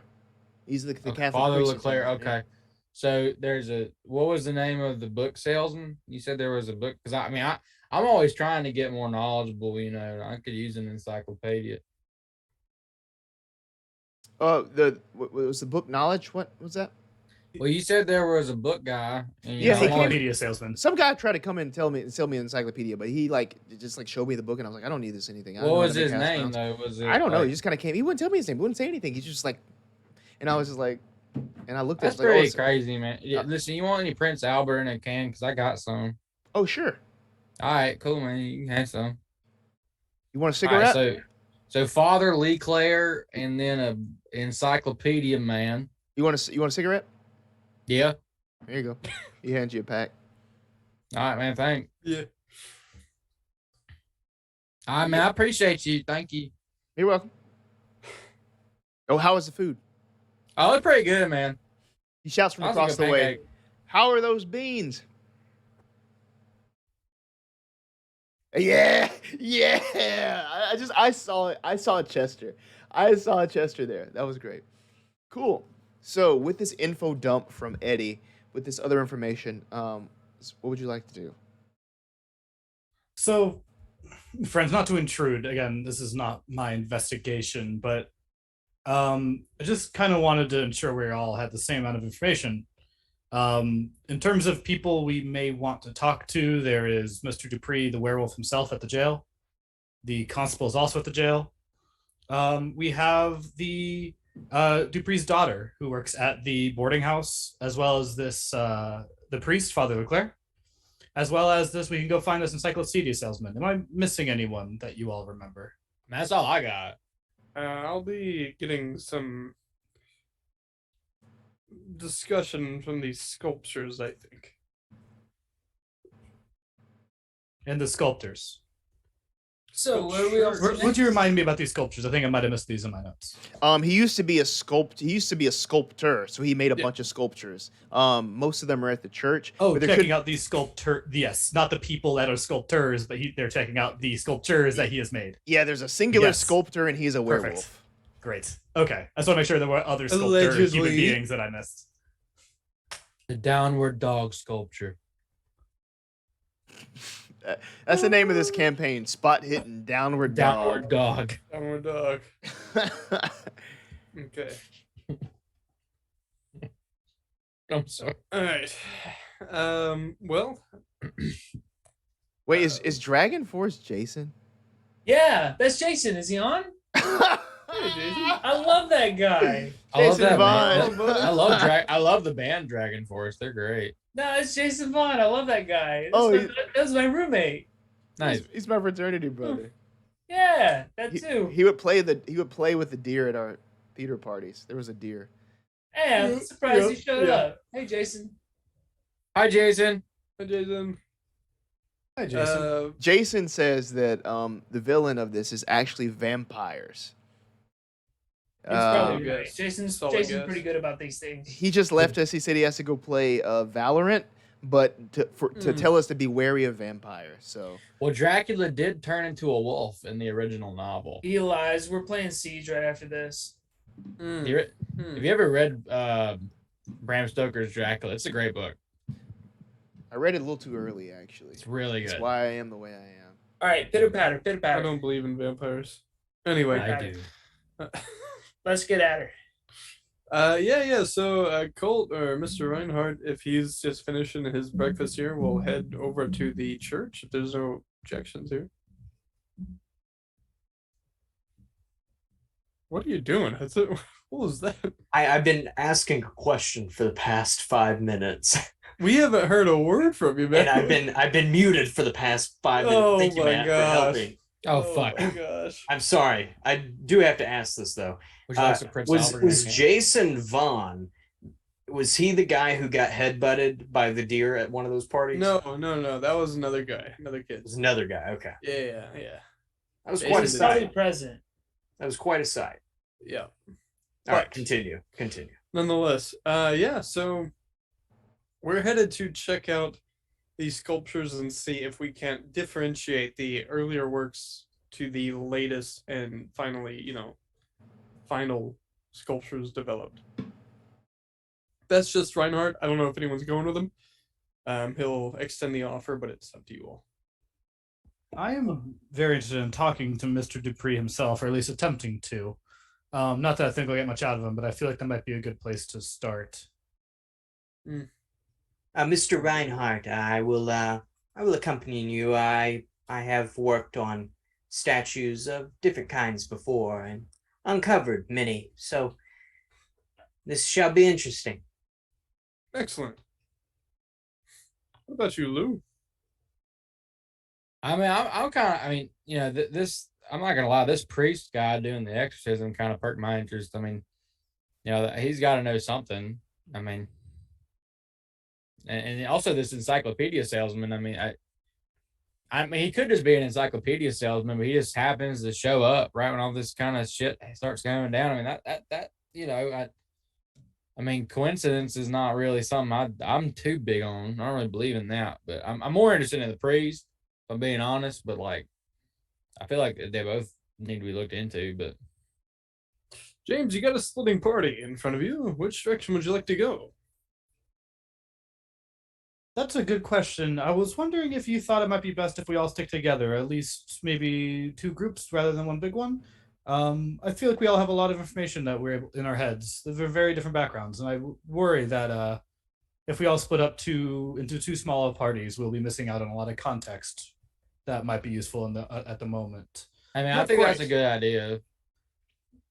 We'll be able to reconvene here at the diner. Sure. Do you think? I'd be willing to go with Lou here and go try and find the salesman and the priest. Excellent. And then I do want to circle back at the jail with the werewolf man himself, but I obviously he's not gonna be going anywhere. So Save the crescendo for later. absolutely. We'll piece it together. And you, Chester. Who am I driving? Well, we're in town now.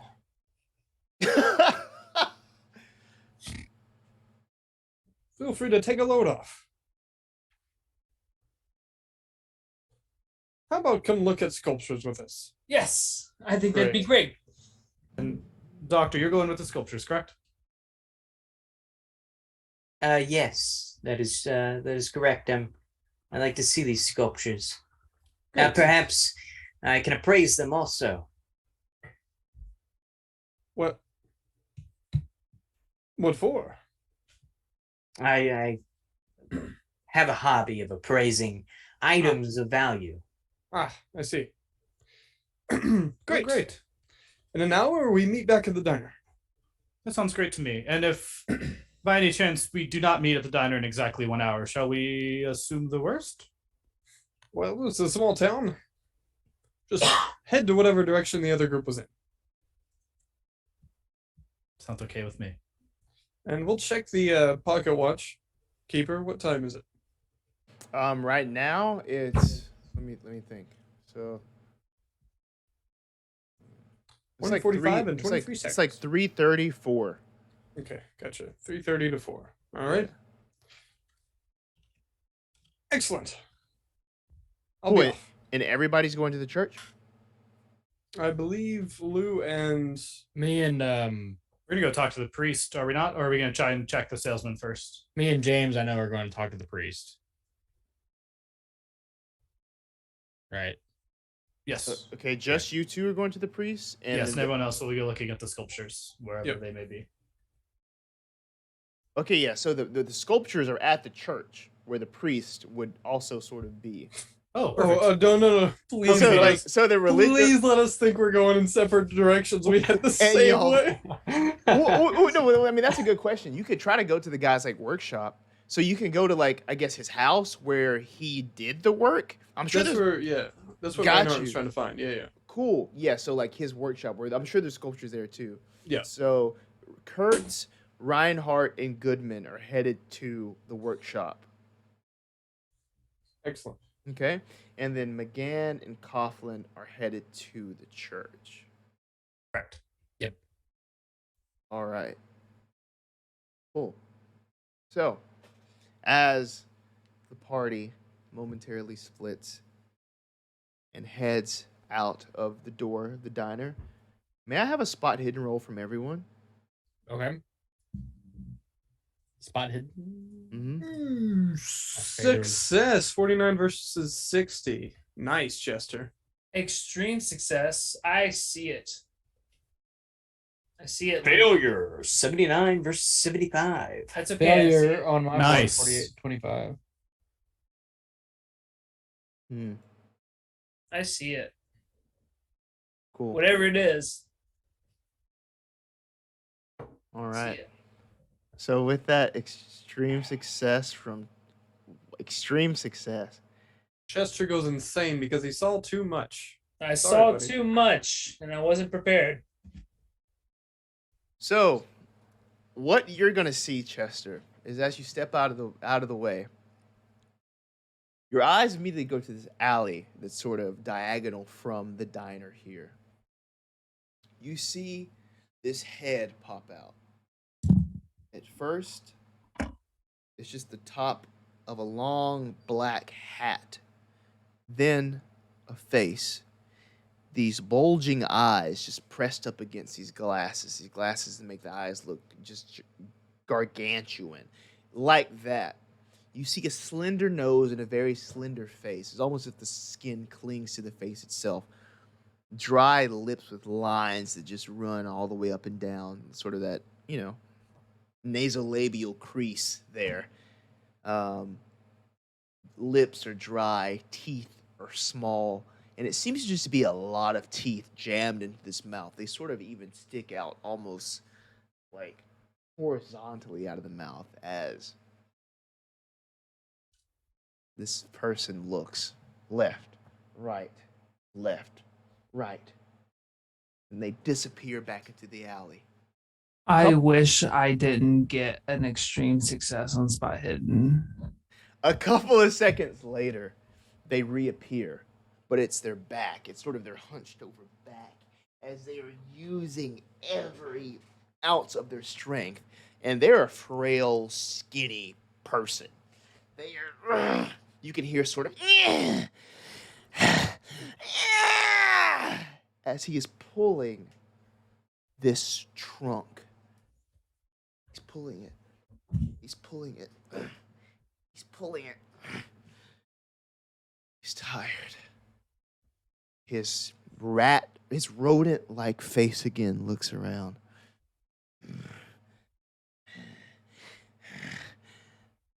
But he hears noise. He looks around again frantically. He pushes the trunk back into the alley as quickly as possible before running into the alley again. On the street, you see the deputy walking by, sort of dusting off his hands, presumably from taking your bags to wherever. They're strolling along. Look into the alley. Don't see anything. So the deputy keeps on strolling down the street, whistling. And only you see this, Trevor. You see this familiar face. This face that the party saw earlier on the road to Coldwater Falls. A face that, as you mentioned, is hard to erase from your memory. Who knows if you'll ever be able to? Who knows if this figure has just as much bite as the Wolf of Coldwater Falls? We'll find out on another episode of Spot Hidden. And that's it. That's our first episode. We did it. I do say, is that Sarah Have Jessica you- Parker wearing a top hat? I've never been punished for getting an extreme success on a spot hidden, but that felt like a punishment. I think that just looks like Lou's cousin. You know what I mean? I was about to say, I think you just described my dad. So no, you got a problem with Colt's dad? Is that? Okay. Yes. All right, listen. That's where all the psychology came from. This is a man with the top. No, I'm kidding. Well, You all right. know, Yeah. Colt is just one letter away from Colt, so True. From what? Colt Huh? 45. With a U. with a to U. zigzag. Oh. I didn't Yeah. see. Even Colt didn't know that. Well, So- maybe he's not that good at psychology then, is he? So Colt must be in a cult. Sad. We'll find out next time. No. Well, thank you everybody for playing with me. Thank you all for watching or listening, or everybody in the chat. I see all of you there. Thank you. Yes. Thank This you. has been fun. We're gonna be back again next week, next Tuesday live. If you're watching this on YouTube, and this is the mysterious future. Click on to the next episode. See what happens to these investigators.